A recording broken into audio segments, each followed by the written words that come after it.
completely anti-worker. He is the opposite of what he claims.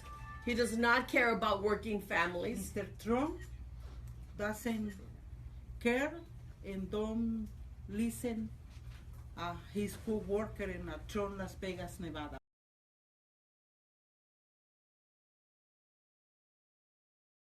That he need a stop to negotiate, sit down, negotiate, and give contract to his worker. You say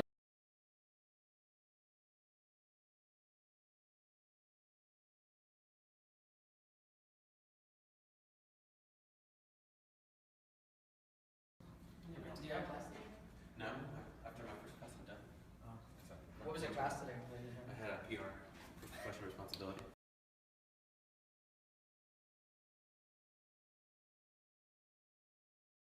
Disgraceful. I don't feel like I matter because we've just gone so far off and away from the issues, or trying to get us to be more of a divided nation. Well, there's just absolutely no way that I could vote for somebody like Donald Trump, who has said, I mean, he started his campaign, he painted all of us. We're bringing crime, bringing drugs, we're rapists. I'm not, I'm a veteran, Latino, LGBT, proud of all three things. I'm a registered Democrat, but I'm not naive. If I'm walking past somebody and they fall down, I'm not gonna stop to ask them if they're a liberal or conservative before I help them. Unifying thing is togetherness, your family, your community, familia, you stay longer with your parents, or you're happy to take them in once they get older. So am I, as Latino, not good enough to one day be a judge just because of where I come from? How is that fair? There's going to be another GOP autopsy after this election that probably nobody will listen to, and that's kind of the problem. Long, tough slog since the primaries to now, watching this, and the level of conversation and discourse just de-evolve.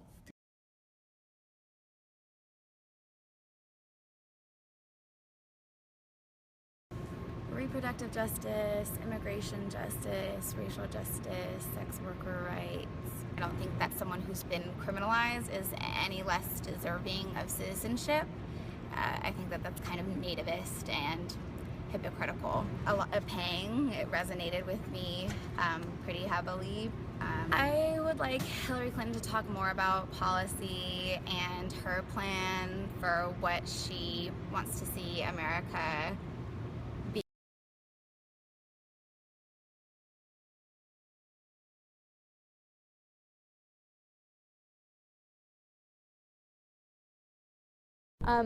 My family is a very strong supporter of Veterans Affairs, and I believe that we need to take better care of our veterans.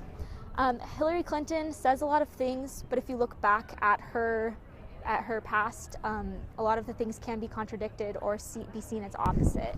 I believe that people cannot be defined by their past, and I know that everybody has things that they've said and done. I'd like to see a lot more policy talk tonight instead of mudslinging, and especially more direct policy. I've been asked a lot if I'm just conservative because my parents or my grandparents are conservative, or if it's because my family has wealth and money, and that's just not a reality. Donald Trump has got to go! Hey, hey!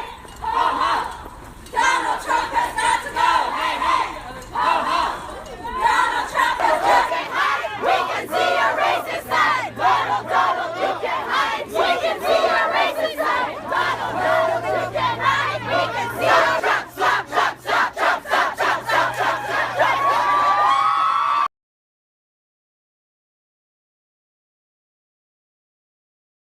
Ho, ho!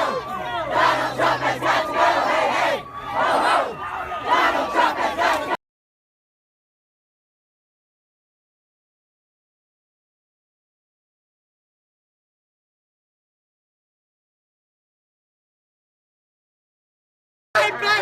Bill Clinton is a rapist!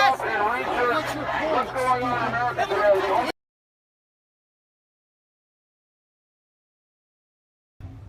So the discourse in this election has been pretty, I think it's less dignified than what I was expecting for an election. For equal pay, the difference between men and women as far as like the wage gap is concerned, criminal justice reform, affordable college costs. We need to pause and take a look at all the mistakes that we've made that led up to this point. We need to find the things that we are disappointed about.